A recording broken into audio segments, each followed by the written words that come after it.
ಬೆಂಗಳೂರಿನಲ್ಲಿ ಸುರಿದಂತಹ ಧಾರಾಕಾರ ಮಳೆಗೆ ದುರಂತವನ್ನು ನಡೆದು ಹೋಗಿದೆ. 8 ಜನ ಸಾವನ್ನಪ್ಪಿದ್ದಾರೆ ಎನ್ನುವಂತಹ ಮಾಹಿತಿ.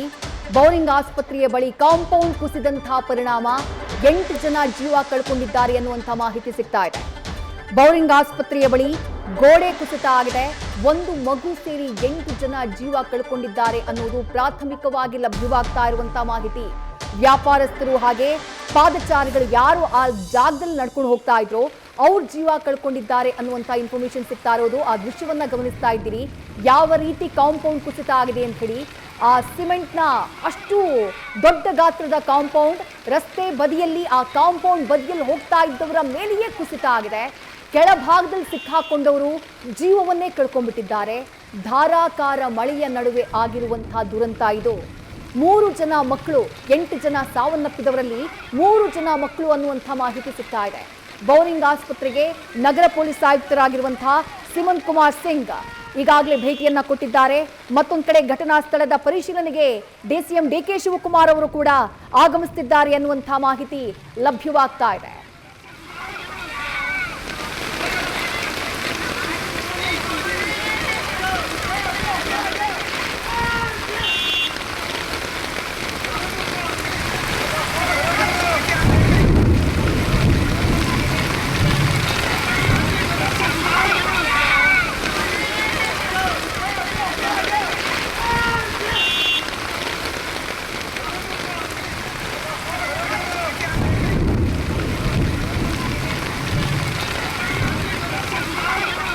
ಎಂಥ ಆಘಾತಕಾರಿ ಘಟನೆ ನಡೆದು ಹೋಗಿದೆ ನೋಡಿ. ಕೆಲವೇ ಕ್ಷಣಗಳ ಹಿಂದೆ ಸುರಿದಂತಹ ಧಾರಾಕಾರ ಮಳೆ ಆಲಿಕಲ್ಲು ಸಹಿತ ಮಳೆಯಾಗುತ್ತೆ. ಭಾರಿ ಪ್ರಮಾಣದಲ್ಲಿ ಮಳೆಯಾಗ್ಬಿಡುತ್ತೆ. ರಕ್ಕಸ ಗಾತ್ರದಲ್ಲಿ ಮಳೆ ಸುರಿದು ಬಿಡುತ್ತೆ. ಆ ಮಳೆಯ ಆರ್ಭಟದ ನಡುವೆ ಮರಗಳು ಉರುಳಿದ್ದಾವೆ, ವಾಹನಗಳು ಜಖಮ್ಮಾಗಿದ್ದಾವೆ, ವೆಹಿಕಲ್ಗಳು ಸಿಕ್ಕಾಕೊಂಡಿದ್ದಾವೆ. ಆದರೆ ಎಲ್ಲಕ್ಕಿಂತ ದೊಡ್ಡ ದುರಂತ ಅಂದರೆ 8 ಜನರ ಜೀವ ಹೋಗಿದೆ. ಬೆಂಗಳೂರಿನ ಶಿವಾಜಿನಗರದ ಬೌರಿಂಗ್ ಆಸ್ಪತ್ರೆಯ ಬಳಿ ಸಿಮೆಂಟ್ನ ಆ ಕಾಂಪೌಂಡ್ ಶಿಥಿಲಾವಸ್ಥೆಯಲ್ಲಿತ್ತು ಅನ್ನುವಂಥ ಮಾಹಿತಿ. ಆ ಕಾಂಪೌಂಡ್ ಕುಸಿದಂತಹ ಪರಿಣಾಮ ಆ ರಸ್ತೆ ಬದಿನಲ್ಲಿ, ಆ ಕಾಂಪೌಂಡ್ನ ಬಳಿಯಲ್ಲಿ ಮಳೆಯಿಂದ ರಕ್ಷಣೆ ಪಡಿತಾ ಇದ್ದವರು, ಅಲ್ಲಿ ನಡ್ಕೊಂಡು ಹೋಗ್ತಾ ಇದ್ದವರು ಸುಮಾರು 8 ಜನ ಜೀವ ಕಳ್ಕೊಂಡಿದ್ದಾರೆ. ಅದರಲ್ಲಿ 3 ಜನ ಮಕ್ಕಳು ಅನ್ನುವಂಥ ಮಾಹಿತಿ ಸಿಗ್ತಾ ಇದೆ. ಜೊತೆಗೆ ಪಾದಾಚಾರಿಗಳು ಯಾರ ಭಾಗದಲ್ಲಿ ಹೋಗ್ತಾ ಇದ್ರು, ವ್ಯಾಪಾರಸ್ಥರು, ಬೀದಿ ಬದಿ ವ್ಯಾಪಾರಸ್ಥರು, ಅಲ್ಲಿ ಅಂಗಡಿ ಹಾಕಿದ್ದವರು, ಜೀವ ಕಳ್ಕೊಂಡವರಲ್ಲಿ ಅವರು ಇದ್ದಾರೆ ಅನ್ನೋದು ಪ್ರಾಥಮಿಕವಾಗಿ ನ್ಯೂಸ್ ಫಸ್ಟ್ಗೆ ಸಿಗ್ತಾ ಇರುವಂಥ ಮಾಹಿತಿ. ಆ ಕಾಂಪೌಂಡ್ ಕುಸಿದಂತಹ ನಂತರದಲ್ಲಿ ಆದಂತಹ ರಕ್ಷಣಾ ಕಾರ್ಯ, ಧಾರಾಕಾರವಾದಂತಹ ಮಳೆ ಸುರಿತಾ ಇದೆ. ರಸ್ತೆಯಲ್ಲಿ ಭಾರಿ ಪ್ರಮಾಣದಲ್ಲಿ ನೀರು ಹರಿತಾ ಇದೆ.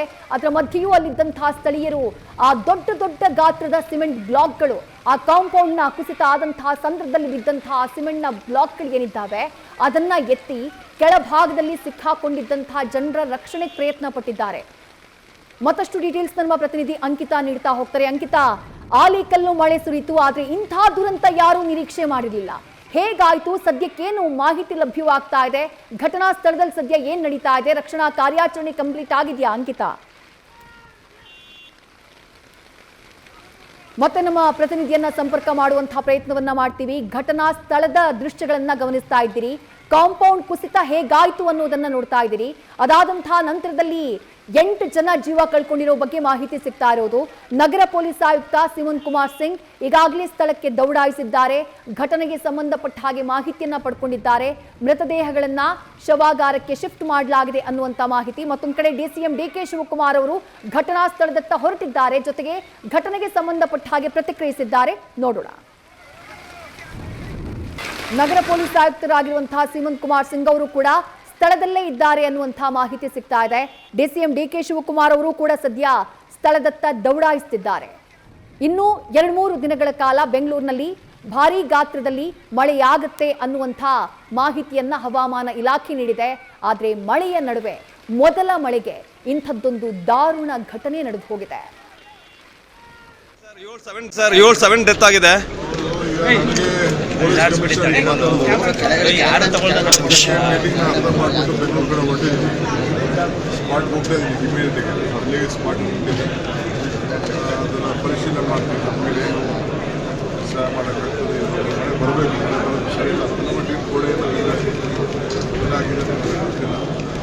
ಇಲ್ಲೇ ನಮ್ಮ ಕಾರ್ಯಕರ್ತರೆಲ್ಲ ಭೇಟಿ ಮಾಡಬೇಕು ಅಂತ ಬಂದಿದ್ದಾರೆ. ವಾಪಸ್ ಮತ್ತೆ 4ನೇ ತಾರೀಕು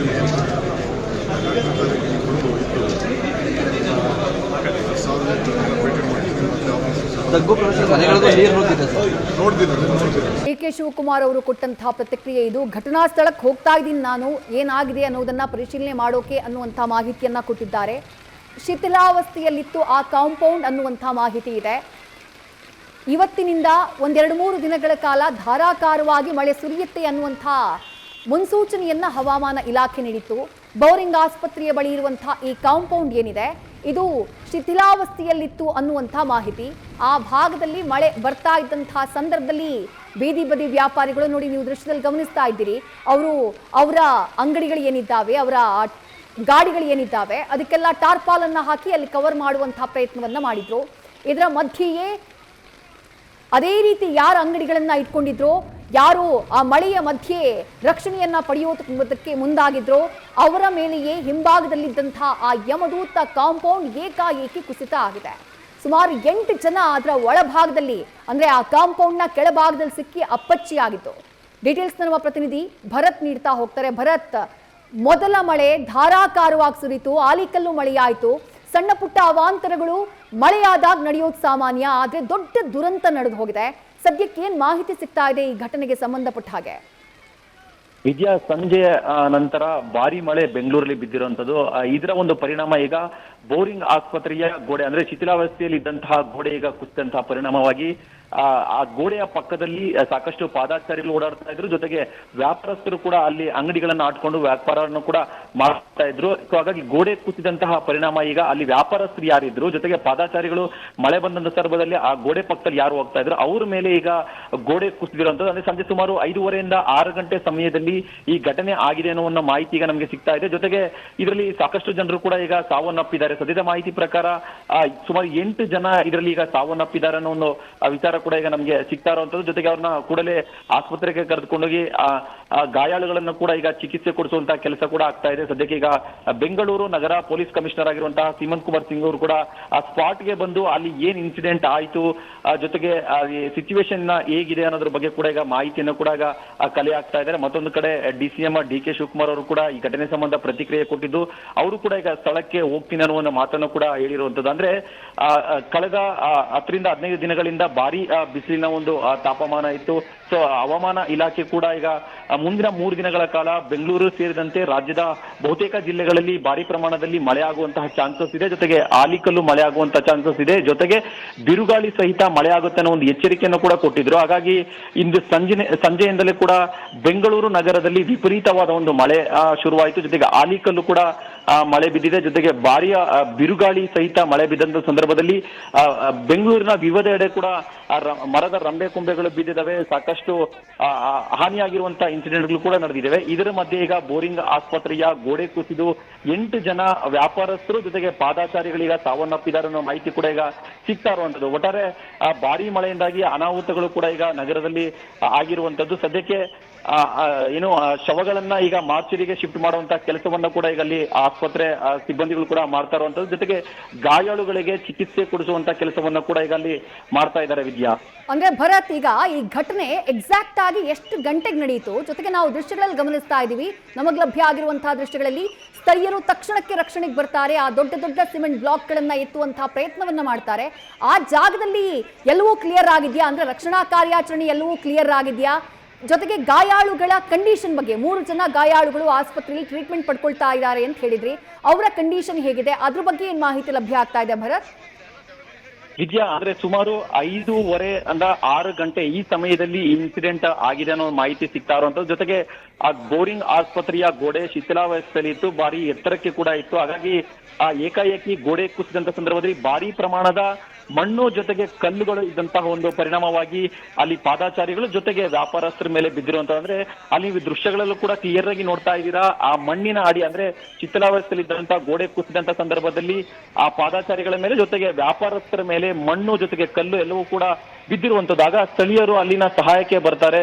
ಅಲ್ಲಿ ಆ ಮಣ್ಣಿನ ಅಡಿಯಲ್ಲಿ ಸಿಗಾಕೊಂಡಿರುವವರನ್ನ ಅವರನ್ನ ರಕ್ಷಣೆ ಮಾಡುವಂತಹ ಕೆಲಸವನ್ನು ಕೂಡ ಮಾಡ್ತಾರೆ. ಆದ್ರೆ ದುರಾದೃಷ್ಟವಶಾತ್ ಅಷ್ಟಾಗಲೇ ಭಾರಿ ಪ್ರಮಾಣದ ಮಣ್ಣು ಜೊತೆಗೆ ಕಲ್ಲು ಮೇಲೆ ಬಿದ್ದಂತ ಸಂದರ್ಭದಲ್ಲಿ ಸ್ಥಳದಲ್ಲೇ ಒಂದಿಷ್ಟು ಗಂಭೀರ ಪರಿಸ್ಥಿತಿಯನ್ನು ಗಂಭೀರ ಪರಿಸ್ಥಿತಿ ಉಂಟಾದಂತ ಹಿನ್ನೆಲೆಯಲ್ಲಿ ಕೆಲವರು ಸ್ಥಳದಲ್ಲಿ ಬಿಗುವಿನ ವಾತಾವರಣ ಕೂಡ ಸೃಷ್ಟಿಯಾಯಿತು. ಹಾಗೆ ಒಂದಿಷ್ಟು ಗಾಯಾಳುಗಳನ್ನ ಆಸ್ಪತ್ರೆಗೆ ಕರೆದುಕೊಂಡೋಗಿ ಚಿಕಿತ್ಸೆ ಕೊಡುವಂತ ಕೆಲಸ ಆಗಿದೆ.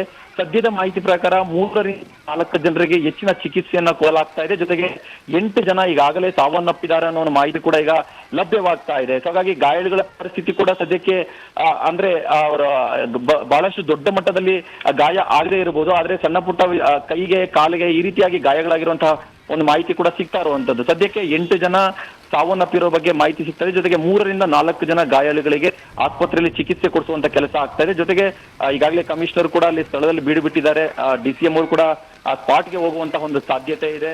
ಒಟ್ಟಾರೆ ಈಗ ಕೇವಲ ಬೌರಿಂಗ್ ಆಸ್ಪತ್ರೆ ಮಾತ್ರವಲ್ಲ, ನಗರದ ವಿವಿಧ ಭಾಗದಲ್ಲೂ ಕೂಡ ಈ ರೀತಿಯಾಗಿ ಮರ ಬಿದ್ದಿರುವಂತಹ ಘಟನೆಗಳು, ಮರದ ರೊಂಬೆ ಕೊಂಬೆಗಳು ಬಿದ್ದಿರುವಂತಹ ಘಟನೆಗಳು, ಈ ರೀತಿಯ ಘಟನೆಗಳು ಕೂಡ ಈಗ ಇನ್ನು ವರದಿ ಆಗ್ತಾ ಹೋಗ್ತಾ ಇದೆ. ವಿದ್ಯಾ, ಭರತ್, ದೃಶ್ಯಗಳನ್ನ ಗಮನಿಸ್ತಾ ಇದ್ವಿ, ನೀವು ವಿವರಿಸಿದ್ರಿ ಯಾವ ರೀತಿ ಘಟನೆ ಸಂಭವಿಸ್ತು ಅನ್ನೋದನ್ನ ಹೇಳಿದ್ರಿ. ಆದ್ರೆ ಆ ಬೋರಿಂಗ್ ಆಸ್ಪತ್ರೆಗೆ ಸಂಬಂಧಪಟ್ಟಂತಹ ಈ ಕಾಂಪೌಂಡ್ ಏನಿದೆ ಭರತ್, ಇದು ಶಿಥಿಲಾವಸ್ಥೆಯಲ್ಲಿತ್ತು ಅಂತಂದ್ರೆ ಅದನ್ನ ರಿಪೇರಿ ಮಾಡಬೇಕು ಅಥವಾ ದುರಸ್ತಿ ಮಾಡಬೇಕು ಅನ್ನೋದು ಯಾಕೆ ಗಮನಕ್ಕೆ ಬಂದಿರಲಿಲ್ಲ? ಯಾವ ಕಂಡೀಷನ್ ನಲ್ಲಿತ್ತು? ಯಾರಾದ್ರೂ ಇದರ ಬಗ್ಗೆ ಇನ್ಫಾರ್ಮೇಶನ್ ಕೊಟ್ಟಿದ್ರಂತ ಶಿಥಿಲಾವಸ್ಥೆಯಲ್ಲಿದೆ ಅನ್ನೋದನ್ನ ಗಮನಕ್ಕೆ ತರುವಂತಹ ಕೆಲಸ ಆಗಿತ್ತಾ? ಏನ್ ಡೀಟೇಲ್ಸ್ ಇದೆ ಈ ಬಗ್ಗೆ ಅಂತ ಹೇಳಿ?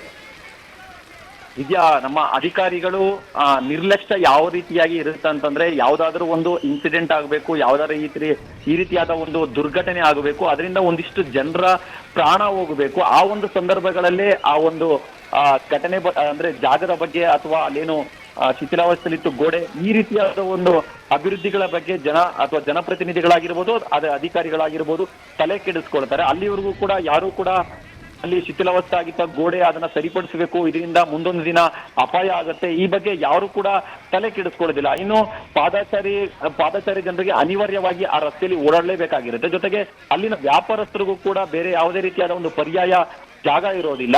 ಅವರು ಕೂಡ ಸ್ಥಳೀಯ ಅಧಿಕಾರಿಗಳಿಗೆ ಅಥವಾ ಸ್ಥಳೀಯ ಸಂಸ್ಥೆಗಳಿಗೆ ಅಂದ್ರೆ ಆಡಳಿತ ಸಂಸ್ಥೆಗಳಿಗೆ ಒಂದು ಮನವಿಯನ್ನ ಕೊಟ್ಟಂತ ಸಂದರ್ಭದಲ್ಲೂ ಕೂಡ ಯಾರು ರೆಸ್ಪಾನ್ಸ್ ಕೂಡ ಮಾಡಿರಲ್ಲ. ಹಾಗಾಗಿ ಈ ರೀತಿಯಾದ ಒಂದು ದುರ್ಘಟನೆ, ಈ ರೀತಿಯಾದ ಒಂದು ಇನ್ಸಿಡೆಂಟ್ ಆದಂತ ಸಂದರ್ಭದಲ್ಲಿ ಅಷ್ಟೇ ಅಧಿಕಾರಿಗಳಿಗೆ ಅಥವಾ ಜನಪ್ರತಿನಿಧಿಗಳಿಗೆ ಅಲ್ಲೊಂದು ಗೋಡೆ ಶಿಥಿಲಾವಸ್ಥೆಯಲ್ಲಿ ಇತ್ತು, ಆ ಗೋಡೆಯನ್ನ ಸರಿಪಡಿಸಬೇಕಾಗಿತ್ತು ಅನ್ನೋದನ್ನ ಅರಿವು ಬರುತ್ತೆ. ಇಲ್ಲವಾದ್ರೆ ಈ ರೀತಿಯಾದ ಒಂದು ದುರ್ಘಟನೆಗಳನ್ನ ತಡೆಯೋದಲ್ಲಿ ಎಲ್ಲೋ ಒಂದ್ ಕಡೆ ಅಧಿಕಾರಿಗಳು ನೇರವಾಗಿ ನಿರ್ಲಕ್ಷ್ಯ ತೋರಿಸ್ತಾ ಇದ್ದಾರೆ ಅನ್ನೋದಕ್ಕೆ ಈಗ ನಡೀತಾ ಇರುವಂತಹ ಒಂದು ಘಟನೆ ಕೂಡ ಸಾಕ್ಷಿಯಾಗಿ ಕಾಣಿಸ್ತಾ ಇದೆ. ಅಂದ್ರೆ ಇದ್ರ ಬಗ್ಗೆ ಜನರಿಗೆ ಮಾಹಿತಿ ಇತ್ತು, ಶಿಥಿಲಾವಸ್ಥೆಯಲ್ಲಿ ಇದೆ, ಅಲ್ಲಿ ಅಪಾಯ ಆಗುವಂತ ಚಾನ್ಸಸ್ ಇರುತ್ತೆ. ಹಾಗಾಗಿ ಇದ್ರ ಬಗ್ಗೆ ಅಧಿಕಾರಿಗಳು ಗಮನ ಕೊಡಬೇಕಿತ್ತು ಅನ್ನೋದನ್ನ ಜನರಿಗೆ ಅಧಿಕಾರಿಗಳು ಎಲ್ಲೋ ಒಂದ್ ಕಡೆ ಇದ್ರ ಬಗ್ಗೆ ನಿರ್ಲಕ್ಷ್ಯ ತೋರಿಸಿದ್ದಾರೆ. ಇದರ ಒಂದು ಪರಿಣಾಮ ಈಗ 8 ಜನರ ಸಾವಾಗಿದೆ. ವಿದ್ಯಾ, ರೈಟ್ ಭರತ್. ನ್ಯೂಸ್ ಫಸ್ಟ್ ನಿರ್ಭೀತಿಯಿಂದ ನಿಮ್ಮ ಪರವಾಗಿ.